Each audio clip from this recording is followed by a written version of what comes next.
Hello दोस्तों, JavaScript for front end development के इस सीरीज में आप लोगों का स्वागत है।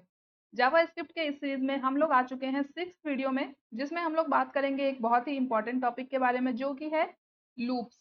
तो जावा स्क्रिप्ट के अंदर लूप क्या होता है, क्यों यूज किए जाते हैं, ये सारी चीजें हम लोग इस वीडियो में देखेंगे। कितने तरह के लूप होते हैं जो कि हमें आने चाहिए और जो कि काफी इंपॉर्टेंट होता है वेब डेवलपमेंट के लिए। तो अगर आप लोगों ने इस प्लेलिस्ट को अभी तक एक्सेस नहीं किया है तो आप लोग इस प्लेलिस्ट को एक्सेस कर सकते हैं, जिसमें अभी तक हमने बहुत सारे टॉपिक कवर कर लिए हैं और अभी हम लोग और भी बहुत सारे इंपॉर्टेंट टॉपिक कवर करने वाले हैं इस सीरीज में, जो कि इंपॉर्टेंट है वेब डेवलपमेंट अगर आप सीख रहे हो तो चलिए वीडियो को स्टार्ट करते हैं बिना टाइम को वेस्ट करते हुए। एंड सबसे पहले हम जानते हैं कि लूप होता क्या है। तो जैसा कि आपको नाम से ही पता चल रहा है, लूप का मतलब होता है अगर कोई चीज कंटिन्यूअस रिपीट हो रहा है, कंटिन्यूअसली रिपीट होते जा रहा है, तो उसे हम लोग लूप बोलते हैं। तो उसी तरह से प्रोग्रामिंग के अंदर भी हम लोग लूप का यूज करते हैं जब हमें किसी टास्क को कंटिन्यूअसली रिपीट करना होता है। तो ये तो हो गया इंट्रो। अभी हम लोग देखते हैं कि कितने टाइप के लूप होते हैं। तो बेसिकली 3 टाइप के लूप होते हैं जावा स्क्रिप्ट के अंदर। एंड सबसे फर्स्ट लूप जो होता है वो होता है फॉर लूप। तो फॉर लूप क्या काम करता है और कब हमें फॉर लूप यूज करना चाहिए, ये हम लोग इस वीडियो में देखने वाले हैं। तो फॉर लूप का यूज तब किया जाता है जब हमें पता होता है कि हमें अपने कोड को कितनी बार एग्जीक्यूट कराना है, अपने कोड को हमें कितनी बार चलाना है। वैसे केसेस में हम लोग फॉर लूप का यूज करते हैं। एंड किसी भी लूप में 3 पार्ट होता है। सबसे पहला पार्ट जो होता है वो होता है इनिशियलाइजेशन, जिसमें हम लोग स्टार्टिंग पॉइंट को सेट करते हैं।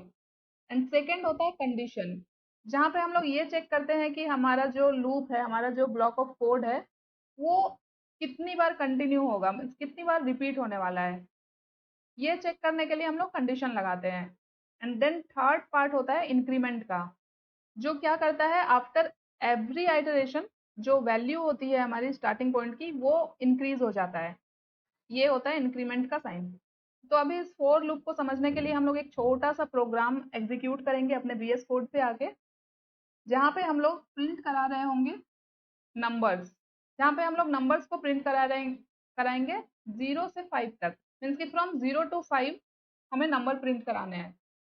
तो यहाँ पे हमें पता है कि हमारा स्टार्टिंग पॉइंट 0 होगा और 5 तक हमें प्रिंट कराना है। तो कितनी बार हमारा लूप रिपीट होगा, हमारा कोड एग्जीक्यूट होगा, ये हमें यहाँ पे पता है। तो इसके लिए हम लोग फॉर लूप का यूज करेंगे। तो अभी आते हैं VS कोड पे और फॉर लूप को अच्छे से समझते हैं। तो यहाँ पे मैंने अपना VS कोड ओपन किया है। लास्ट वीडियो में हम लोगों ने कंडीशनल स्टेटमेंट के बारे में सीखा था।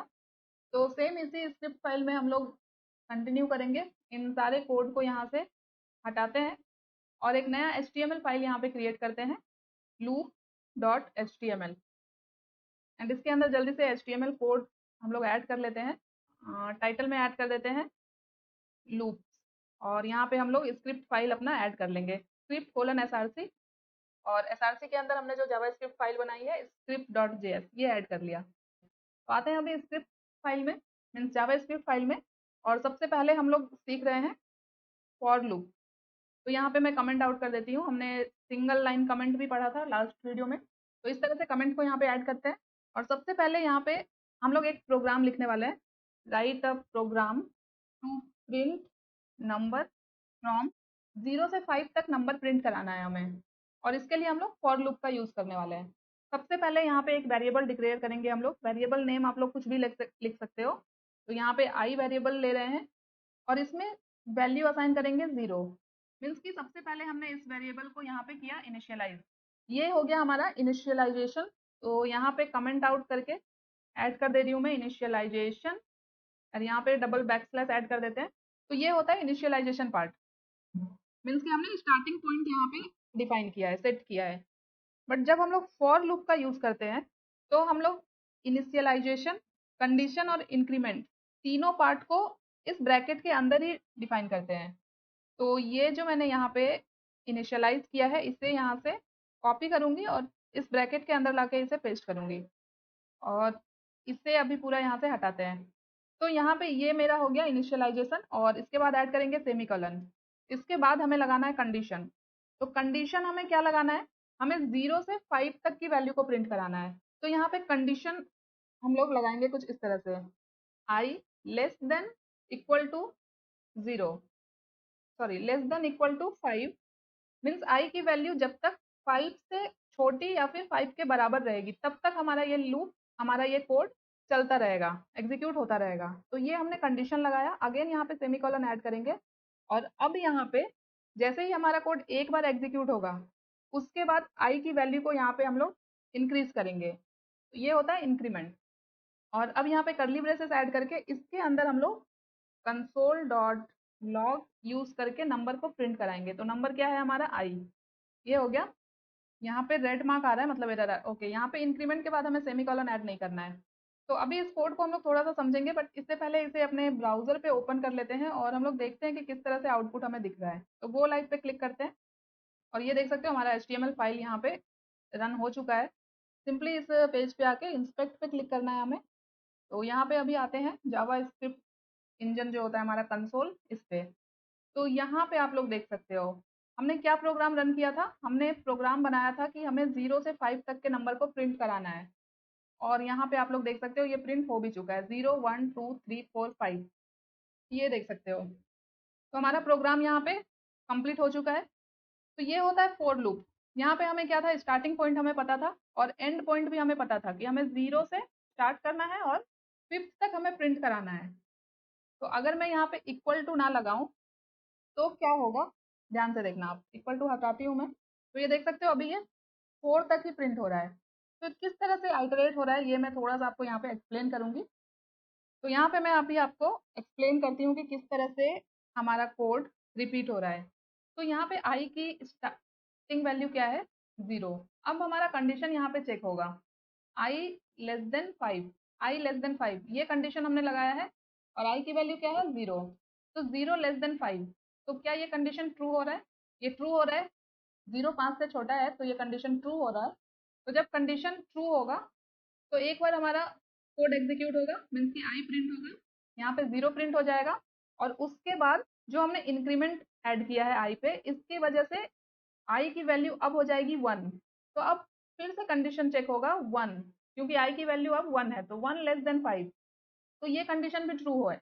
तो एक बार फिर से हमारा कोड चलेगा और यहाँ पे आई की वैल्यू कितनी होगी, 1। एंड इसके बाद फिर से आई की वैल्यू इंक्रीज हो जाएगी, तो अगेन 1 से ये हो जाएगा 2। तो अब फिर से ये कंडीशन चेक होगा 2 लेस देन 5, तो ये फिर से जो हमारा स्टेटमेंट है ट्रू हो जाएगा। तो फिर से कोड एग्जीक्यूट होगा और क्या प्रिंट करेगा, आई की जो करंट वैल्यू है, तो ये 2 हो गया। उसके बाद फिर से ये इंक्रीमेंट रन होगा और अब हो जाएगी आई की वैल्यू 3, तो 3 लेस देन 5, तो ये कंडीशन भी ट्रू हुआ। तो फिर से हमारा कोड एग्जीक्यूट होगा, कंसोल डॉट लॉग आई में हम आई प्रिंट करा रहे हैं, तो आई की करंट वैल्यू कितनी है अभी, 3।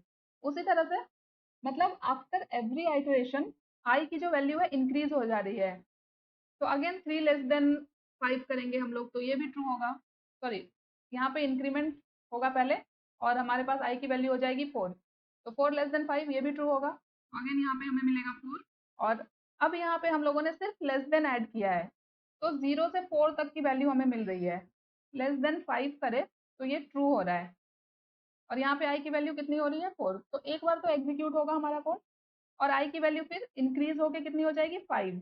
तो अब अगर हम ये कंडीशन चेक करें 5 लेस देन 5, तो क्या ये ट्रू है, नहीं है। 5 5 से छोटा है, ऐसा तो नहीं है, तो ये यहाँ पे फॉल्स हो गया। तो जैसे ही कंडीशन हमारा फॉल्स हो जाएगा तो ये हमारा कोड अब एग्जीक्यूट नहीं होगा और आई की वैल्यू इंक्रीज नहीं होगी, तो हमें 4 तक की वैल्यू मिल रही है।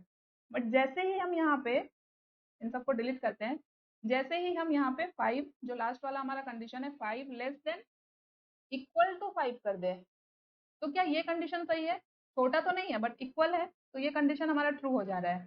तो इसके बाद क्या होगा, हमारा कोड एक बार और एग्जीक्यूट होगा और अब आई की वैल्यू हो जाएगी 5 प्लस 1 6। जैसे ही एक बार कोड एग्जीक्यूट होगा तो आई की वैल्यू इंक्रीज हो जाएगी 1 से, तो अब आई की वैल्यू हो जाएगी 6 और 6 लेस देन इक्वल टू 5, ये कंडीशन पूरी तरह से गलत है, तो इसके बाद हमारा कोड एग्जीक्यूट नहीं होगा।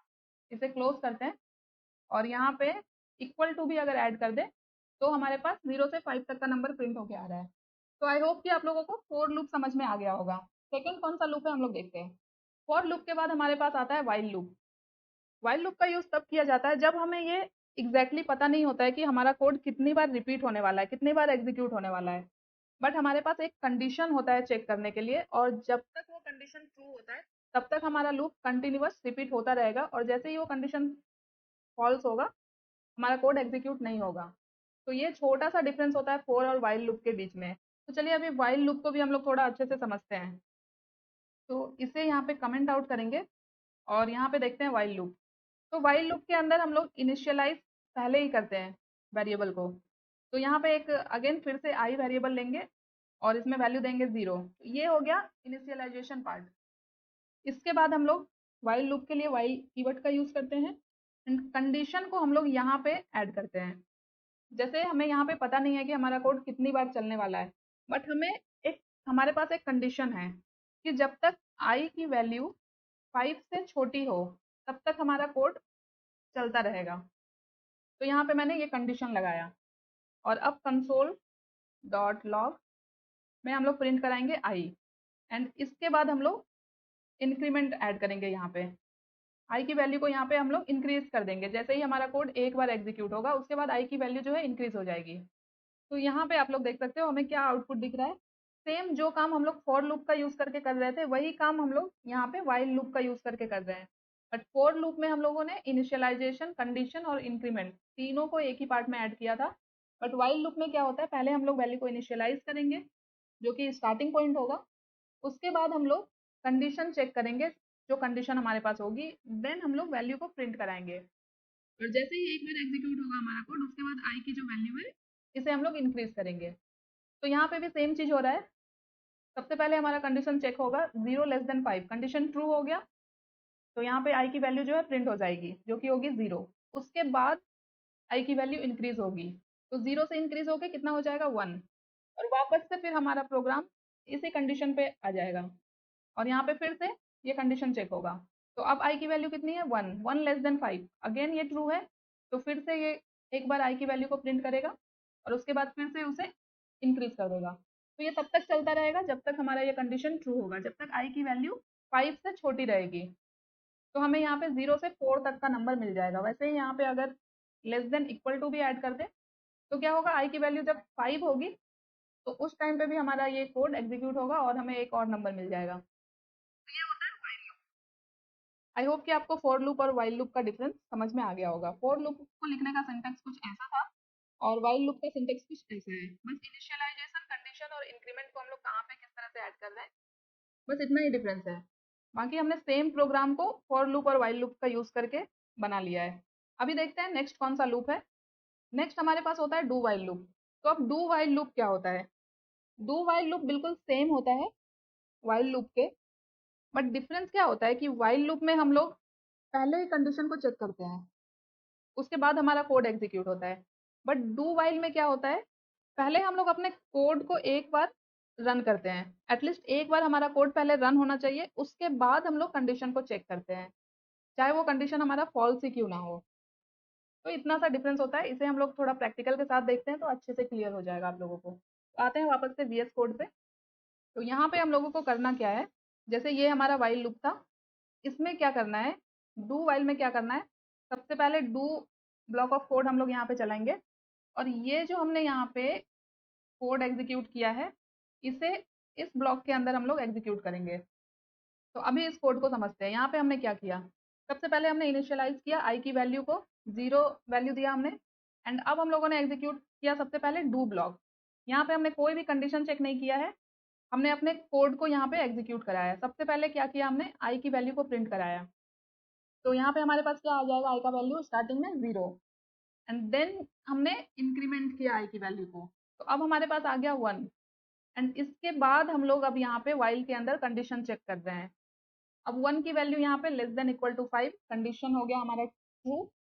तो वापस से क्या होगा, वापस से इसी ब्लॉक में आ जाएगा और फिर से आई की वैल्यू प्रिंट होगी एंड देन फिर से हमारा आई का जो वैल्यू होगा वो इंक्रीज हो जाएगा। इसके आउटपुट को हम लोग यहाँ पे देखते हैं एक बार फिर से।